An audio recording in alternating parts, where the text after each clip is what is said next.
Hey everybody, this is Dan with the Bothersome Truth, and I want to talk about this Oregon militia acquittal. But I just want to have a conversation. I just want to be honest for a few minutes. I know normally I do these videos and I'm telling you a story, you're taking it in, we're weighing it to make sure that the facts are there, we're critically thinking, we're being skeptical, and I'm not saying put away your critical thinking hat, but I just want to have a conversation with you about what ran through my mind when I saw this story and how many other people who are black like me thought the same thing. Many of us thought to ourselves, it's because they're white. There's no way in America, with our legacy and our history and everything that's happened in this country, the legacy of slavery, the legacy of racial terrorism, and the slavery of Jim Crow, and how all of that is baked into various institutions, including the law. There is no way in this country a group of black armed people could take a federal building and be acquitted, much less survive it. I wrote on Facebook they'd go home in body bags because I believe that is the case. And if they were a group of Muslims of Middle Eastern descent where it was clear that they looked Muslim even if they're not, they wouldn't have survived it either. Can you imagine a group of people with Muslim faith taking a federal building who are all American citizens? They could be born and raised in America. They take a federal building armed. Do you honestly think they would survive? Do you think they'd be acquitted? You see, as I wrote last night on Facebook, when I saw that story, I wrote that I am not surprised, but I am disappointed. Because I was raised with these rules of what it means to be black in America, and these rules taught me that I'm not the same as other people. And I'm pretty confident I'm not the only one raised with these rules. I was taught you don't go into a store with your hands in your pockets. You don't go in with something that you could have bought in that store because they'll think you stole it.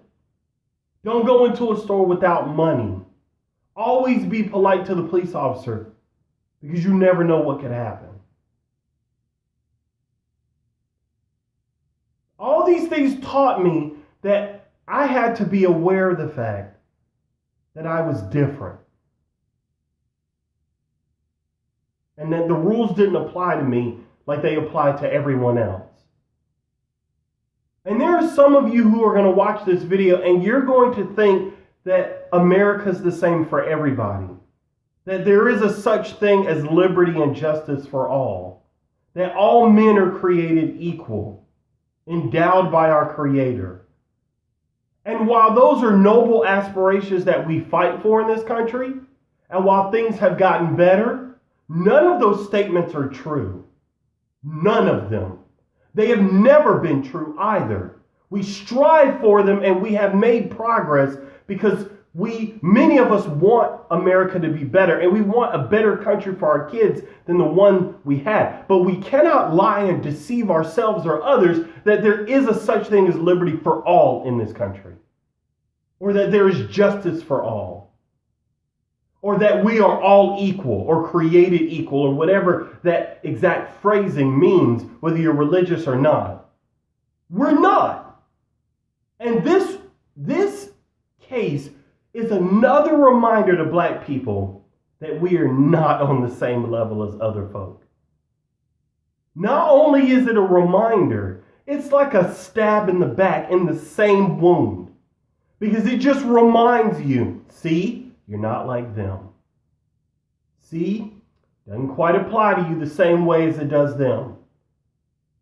And for fun, throw in a Hispanic group of people born and raised in America, taking arms to take over a federal building. You think they'd be acquitted? We'd have all these associations about them. They're gangsters. They're thugs. They're terrorists. We say that about peaceful, nonviolent groups that protest like Black Lives Matter. But when it's a white group, they're civilly disobedient. They're militia.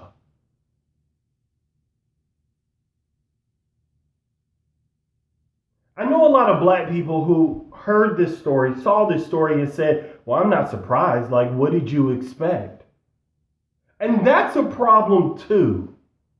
Because what that says is we have been so conditioned and positioned to accept differences of treatment based on such superficial measurements as skin color, as gender.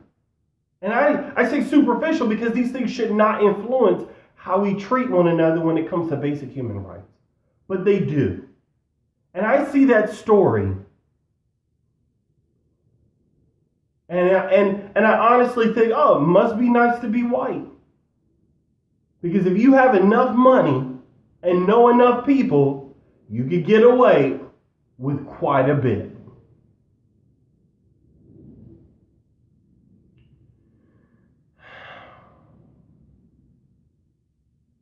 This is that part of the video where you write out your opinion in the comments.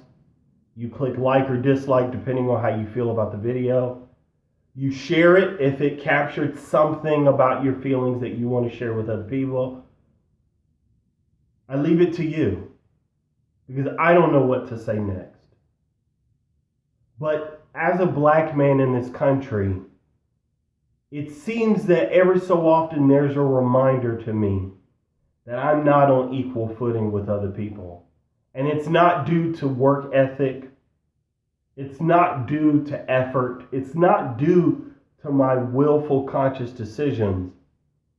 I get these reminders that I'm not on the same footing as other people for precisely things that I can't control, like my race. I'm not sharing this because I'm crying about it, but I'm saying this because until we open our eyes and see that we have a problem, can't make things better.